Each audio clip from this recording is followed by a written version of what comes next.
주님은 우리에게 기도를 직접 가르쳐 주셨습니다. 그러므로 너희는 이렇게 기도하라.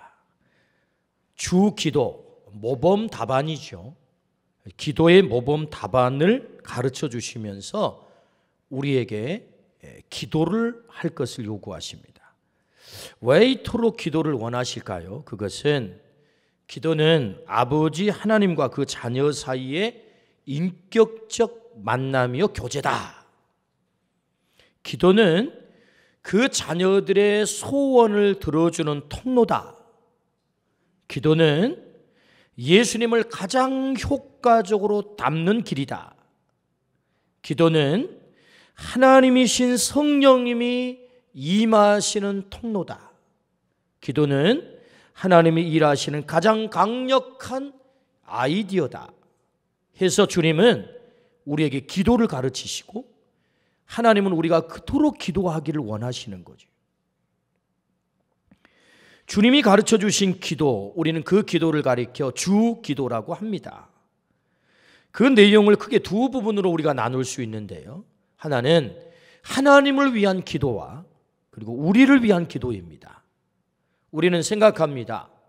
그저 우리를 위한, 나를 위한 기도만 드리면 되지 무슨 하나님을 위한 기도가 필요합니까? 그런데 우리의 기도의 모범 답안인 주 기도는 정확하게 분량이 이 두 부분으로 나누어져 있다는 겁니다. 첫 번째, 하나님을 위한 기도, 세 가지 제목이지요. 하나님의 이름을 높이는 기도.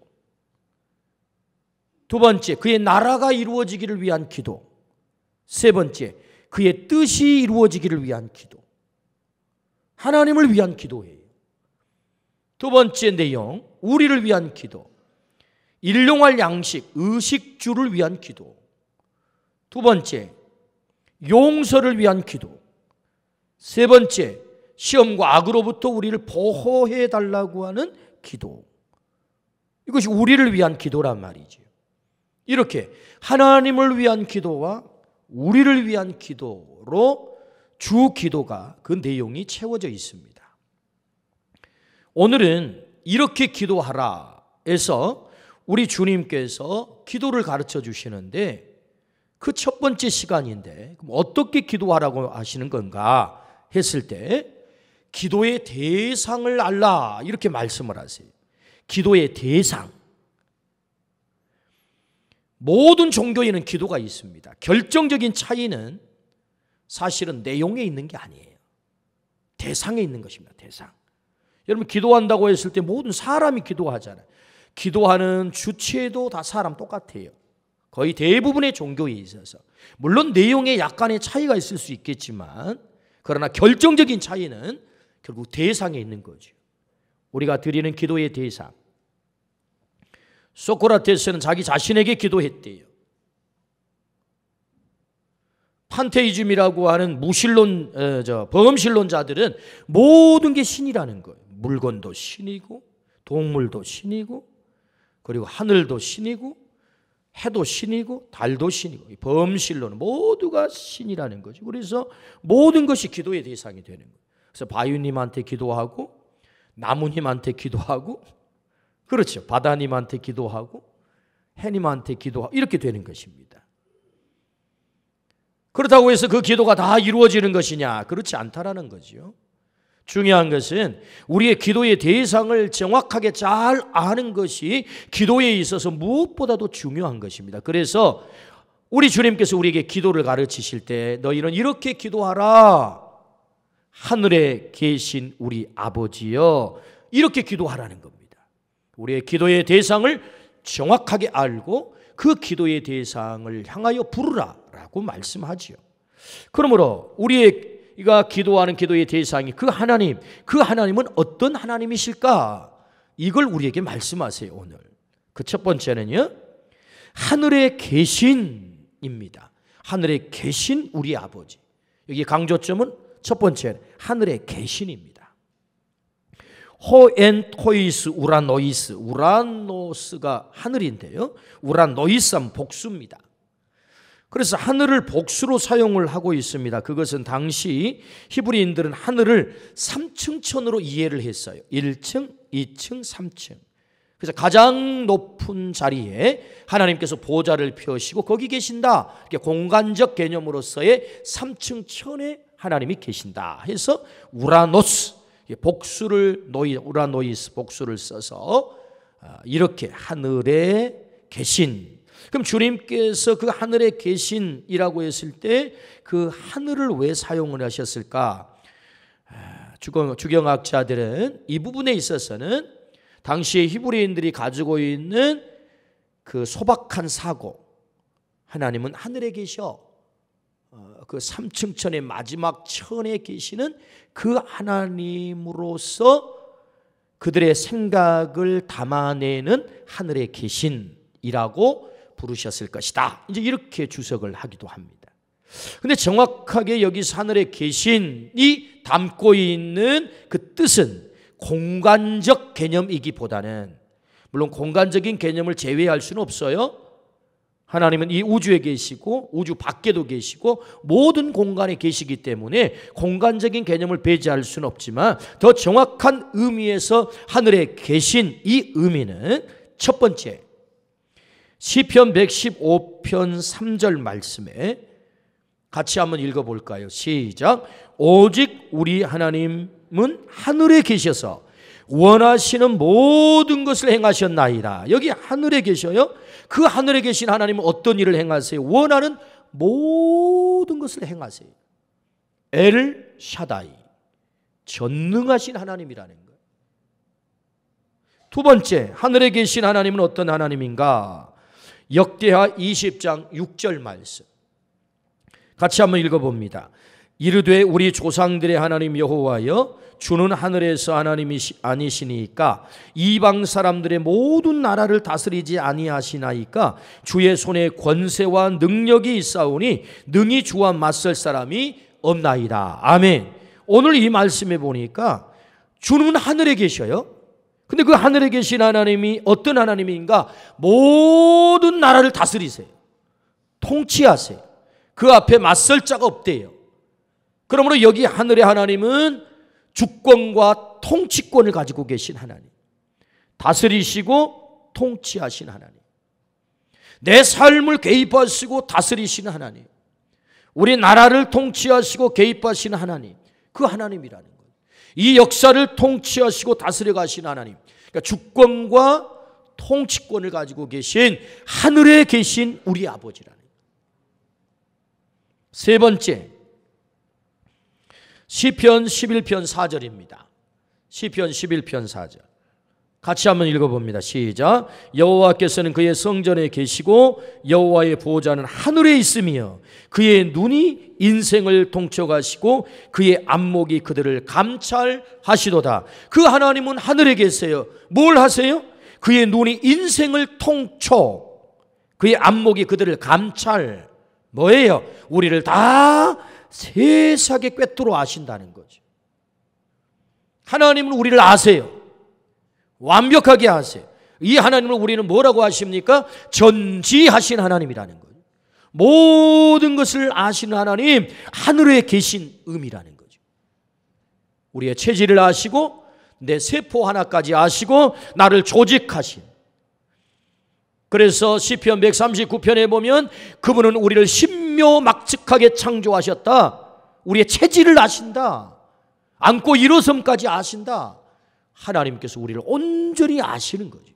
전지하신 하나님, 하늘에 계신 하나님. 네 번째, 창세기 1장 1절. 창세기 1장 1절 같이 한번 읽어보실까요? 시작. 태초에 하나님이 천지를 창조하시니라. 그 하나님, 하늘에 계신 그 하나님은 뭐냐? 이 우주를 창조하신 하나님입니다. 창조자 하나님. 창조자 하나님. 엘로힘 하나님이시죠. 태초에 하나님이 천지를 창조하시니라 했을 때 이 하나님은 엘로힘으로 등장을 하세요. 창조자시다.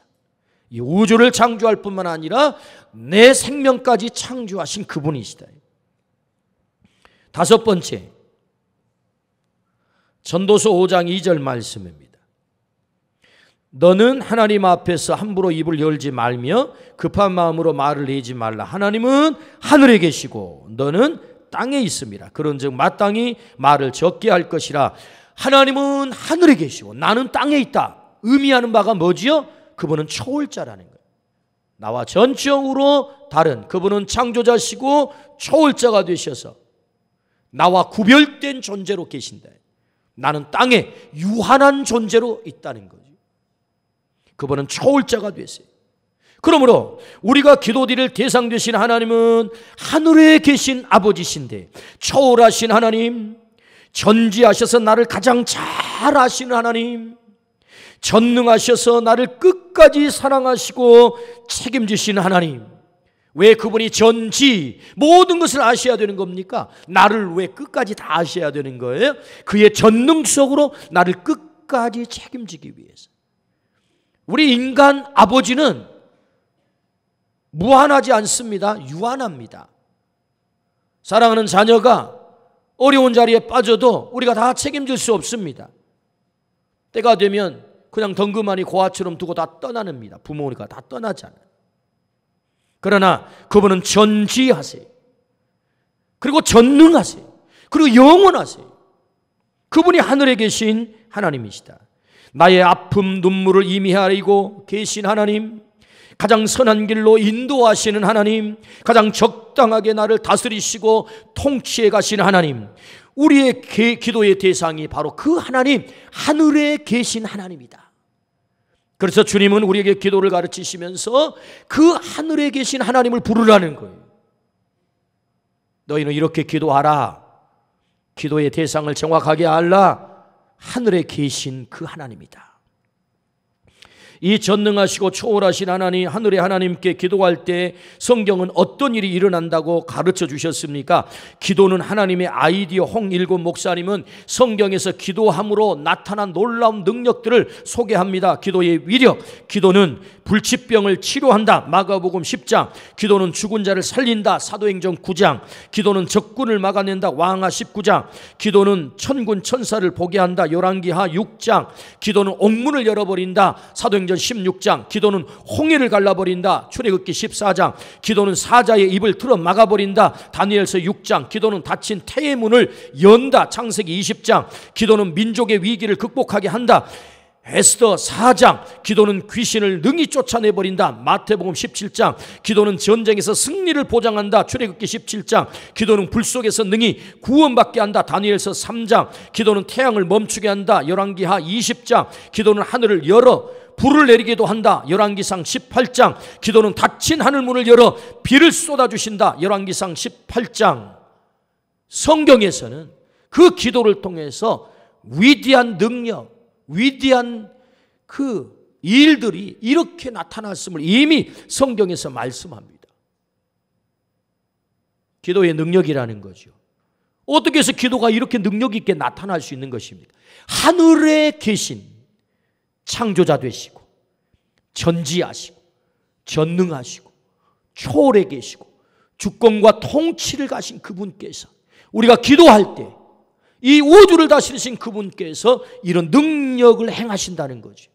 이 전능하신 하늘에 계신 아버지 하나님을 아셨던 우리 주님께서 요한복음 14장 41절부터 42절에 이렇게 기도하는 것을 여러분 주목하십시오. 돌을 옮겨 놓으니 예수께서 눈을 들어 우러러 보시고 이르시되 아버지여, 아버지여, 내 말을 들으신 것을 감사하나이다. 무덤 앞에서도 기도하시는 예수님, 하늘에 계신 그 하나님을 믿었던 거죠. 때문에 무덤 앞에, 시체 앞에 예수님이 기도합니다. 하늘에 계신 아버지여. 오늘 그 하늘에 계신 아버지를 부르시기를 주의 이름으로 축원합니다. 아멘. 기도의 대상을 알라. 그 하나님 어떤 하나님이라고요? 전능하신 하나님, 하늘에 계신 하나님. 두 번째는 우리의 기도의 대상은 어떤 하나님이신가? 하늘에 계신 우리 아버지라고 부르라고 말씀하세요. 여기 강조점은 우리 아버지예요. 아버지. 오늘 본문 9절을 다시 한번 읽어봅니다. 시작. 그러므로 너희는 이렇게 기도하라. 하늘에 계신 우리 아버지여, 이름이 거룩히 여김을 받으시오며. 예수님은 하나님을 아버지로 불렀습니다. 구약에서는 하나님의 이름 신명이라고 그러죠. 신명 사문자라고 하는데, 그 신명 사문자 읽으면 발음이 사실은 오늘날까지 그 발음이 정확한지 아닌지를 학자도 사실 잘 몰라요. 그러나 번역을 여호와라고 번역을 했지요. 나중에 공동 번역을 할 때는 야훼라고 번역을 했습니다. 그 번역도 사실은 정확한 게 아니에요. 왜냐하면 신명 사문자에다 아도나이를 붙여가지고 읽은 것이기 때문에. 왜 그런 발음을 모를까? 히브리인들은 하나님의 이름이 너무너무 거룩해가지고 감히 입에 담을 수가 없었어요. 문자로만 기록해 온 거죠. 나중에 학자들이 그래도 불러야 될 거 아니냐 해서 번역한 것이 사실은 여호와요 야훼라고 하는 거지요. 자, 이렇게 여호와라고 하는 신명, 여호와의 이름이 무려 6,000번 등장합니다. 구약 성경에. 그런데 놀랍게도 하나님의 말씀인 신약 성경에는 이 여호와 그토록 자주 많이 나오는 하나님의 이름이 단 한 번도 나오지 않는다는 사실이에요. 여호와라고 하는 이름이. 그러면 하나님의 이름이 사라졌나요?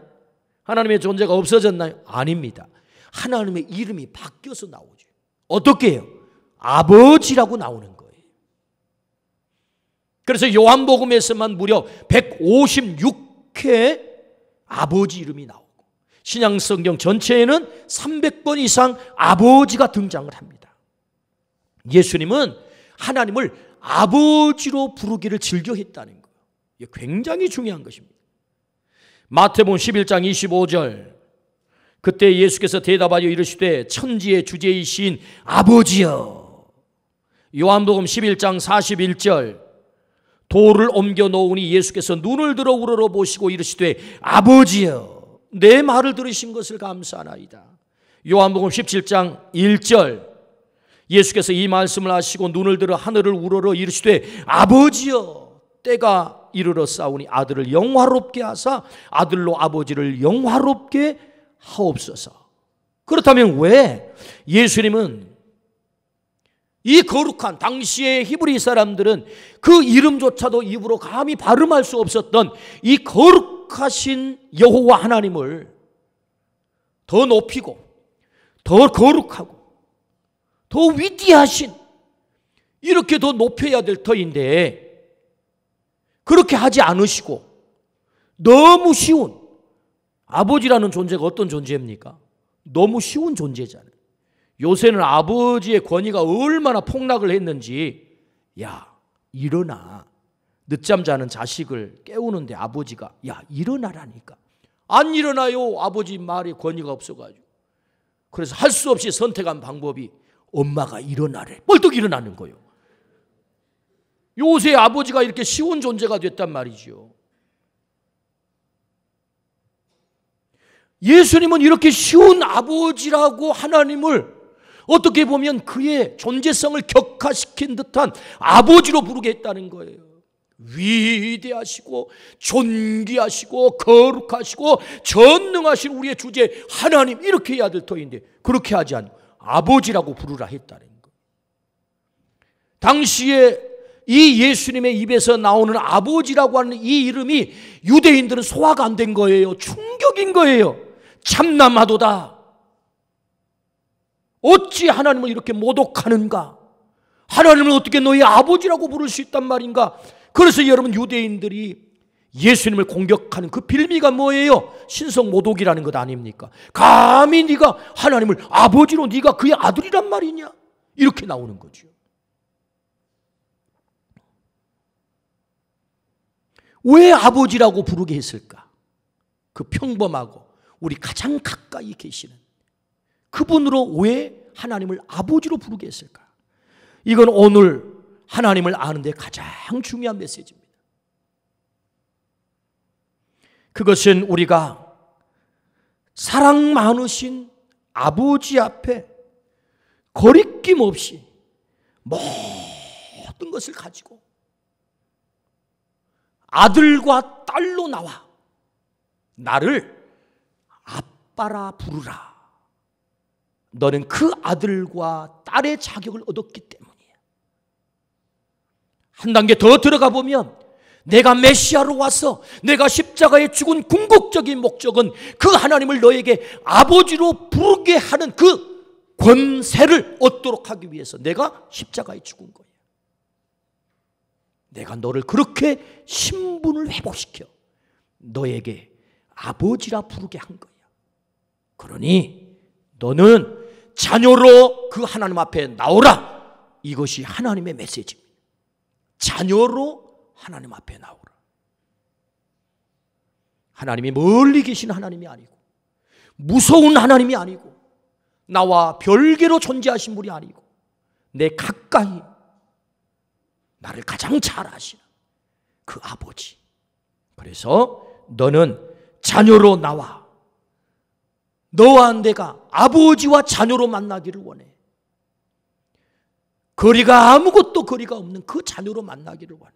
이것이 아버지라고 부르라고 하시는 주님의 메시지인 것입니다. 오늘 그 하나님을 아버지로 부르기를 주의 이름으로 축원합니다. 그 아버지를 가장 잘 설명하고 있는 본문의 말씀이 어디입니까? 누가복음 15장의 말씀이지요. 올해는 15장의 말씀을 주제를 탕자로 생각을 합니다. 그 말씀의 주제가 탕자. 여러분, 탕자가 집을 나갔잖아요. 아버지 유산 재산을 가지고 가가지고 허랑방탕해서. 그래서 이 말씀의 주제를 탕자라고 생각하는데 정확하게 이 말씀의 주제는 탕자가 아니에요. 탕자를 기다리는 사랑의 아버지가 주제인 거지. 집 나가 완전히 만신창이가 되어 절망에 빠져버린 아버지의 품에 돌아올 수 없는 그 아들을 끝까지 사랑으로 기다리시는 사랑의 아버지가 주제란 말이죠. 여러분, 그 아버지가 어떤 아버지입니까? 성경을 정확하게 들여다보면 아버지는 날마다 그 아들을 기다립니다. 이 아버지는 그 아들이 어떻게 살아가는가를 사실은 다 알고 있습니다. 그럼에도 불구하고 그 아버지가 기다립니다. 상거가 먼데 성경에 보니까 상거가 멀다고 했어요. 가물가물 자기 아들이 돌아오는데 자기 아들이야. 그래서 이 아버지는 뛰어갑니다. 그리고는 그를 끌어안고 입을 맞춥니다. 정상적이면 어떻게 해야 되는 것입니까? 야, 호적파, 네가 여기가 어디라고 기어들어오는 거야? 이렇게 해야 되는 거 아니에요? 아버지의 유산을 가지고 가서, 아버지를 유산을 가지고 갔단 말은 아버지 빨리 좀 돌아가세요 이 얘기 아닙니까? 그것도 창기와 더불어 말아먹어버린 그 아들이 돌아왔을 때 이 아버지는 뛰어나가가지고 그를 끌어안고 입을 맞추면서 상거가 많은데 그를 위해서 그 헌 옷을 다 벗기고 새 옷을 입히고 신발을 신기고 가락지를 내오너라 아들의 신분을 다시 확인시켜 주시고, 더 놀라운 것은 송아지를 잡아라 잔치를 벌여. 잔치하자는 얘기가 뭐예요? 아들 자랑하겠다는 거요. 이 아들이 과연 자랑할 만한 아들인가요? 부끄러운 아들 아닌가요? 더러워진 아들. 어떻게 사람들 앞에 감히 자랑할 수 있어요? 송아지를 잡아 잔치를 하자. 그 말은 내 아들을 나는 자랑하고 싶어. 그가 상처를 받고 돌아왔어도, 그가 더러워졌어도 감히 집으로 돌아올 수 없는, 아버지 품에 돌아올 수 없는 부끄러운 존재여도 내게는 아니야, 자랑스러운 아들이야. 이게 아버지라는 거예요. 그 아버지를 부르라는 거예요. 우리에게는 상처가 있죠. 부끄러움이 있죠. 감히 아버지 앞에 나갈 수 없는 우리들의 모습이 있는 것입니다. 사람들 앞에 감히 드러내기 부끄러운, 자랑할 수 없는 그런 부분이 있는 것입니다. 그런데 아버지는 달라요. 우리가 부르는 그 아버지, 그 아버지는 그 부끄러운 탕자마저도, 도저히 자랑할 수 없는 그 아들마저도 잔치를 벌이면서 자랑을 하는 거예요. 내 아들이 돌아왔다.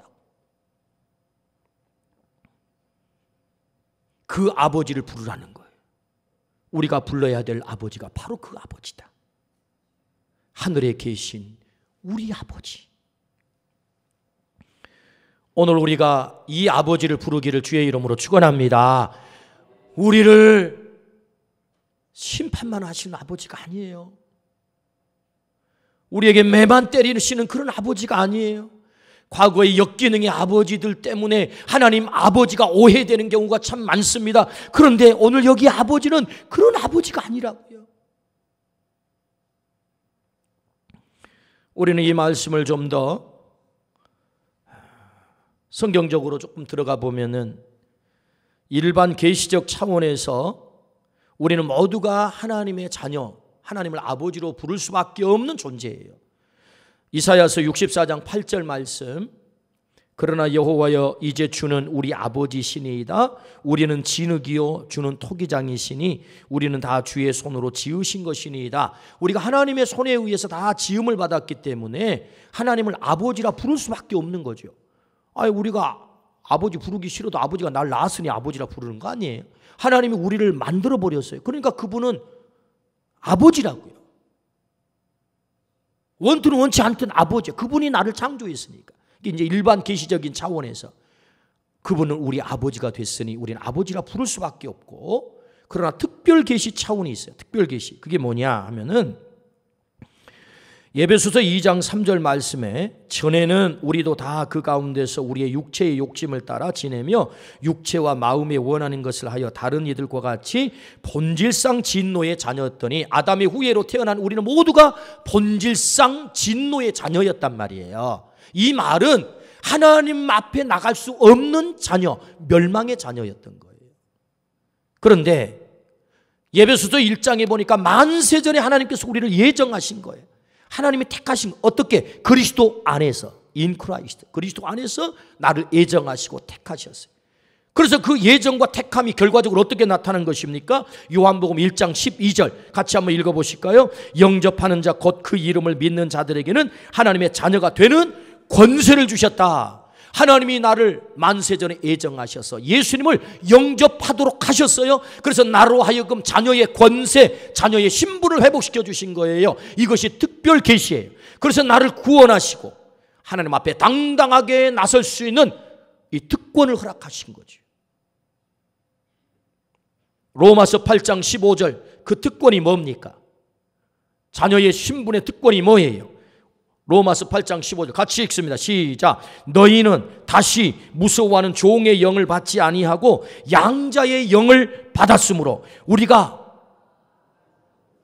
제가 안 읽으면 강조한다는 겁니다. 다시, 우리가 아빠, 아버지라 부르게 되었다는 거예요. 아무나 아빠라고 부르나요? 아빠와 나 사이에 아무 앙금이 없고 상처가 없고 때가 없을 때 아빠라고 부르는 거예요. 우리는 하나님을 아빠, 아버지로 부르게 된 거예요. 여기 양자의 영을 받았다는 말은 우리 문화 속에서는 약간의 오해가 있어요. 양자, 아이, 자식 없는 집에 동생은 자식이 많고 형님이 없어. 그러면 양자 하나 들이세요 해가지고 가짜 아들이야, 양자가. 우리나라 문화에서는 양자 하면은, 그러니까 이 뉘앙스가, 여기서 등장하는 양자가 꼭 그런 뉘앙스로 들릴 가능성이 있는데 그런 거 아닙니다. 여기서 양자는 참 아들을 말하는 거예요. 우리를 참 아들 되게 했다. 그래서 하나님을 아빠라고 부르게 했다는 거예요.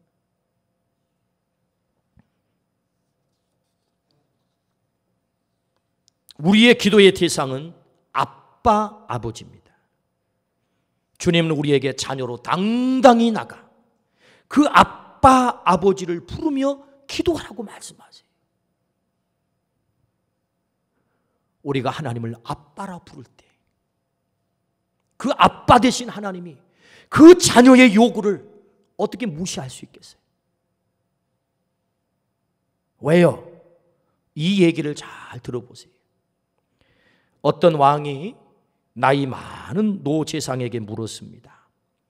당신은 아버지가 돌아가셨을 때가 더 슬펐습니까? 아니면 자식이 죽었을 때가 더 슬펐습니까? 노제상은 잠시 생각에 잠겼다가 이렇게 대답했습니다.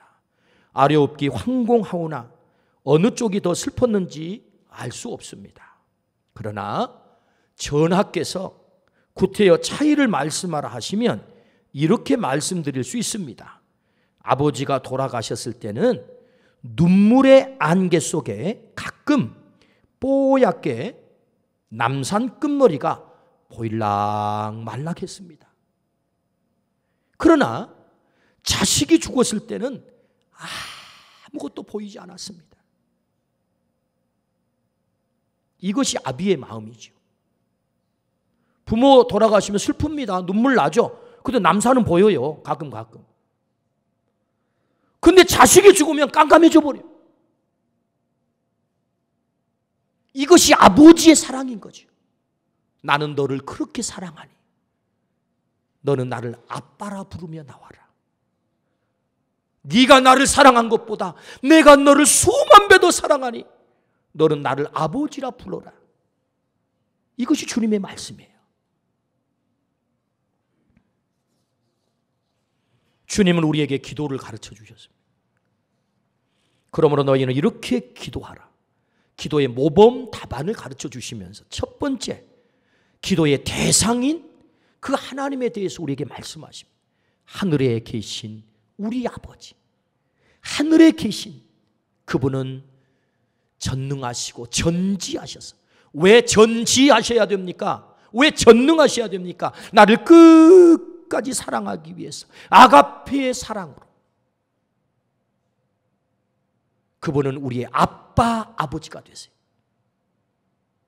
아빠 되신 그분께서 나를 자녀로 만나기를 원하세요.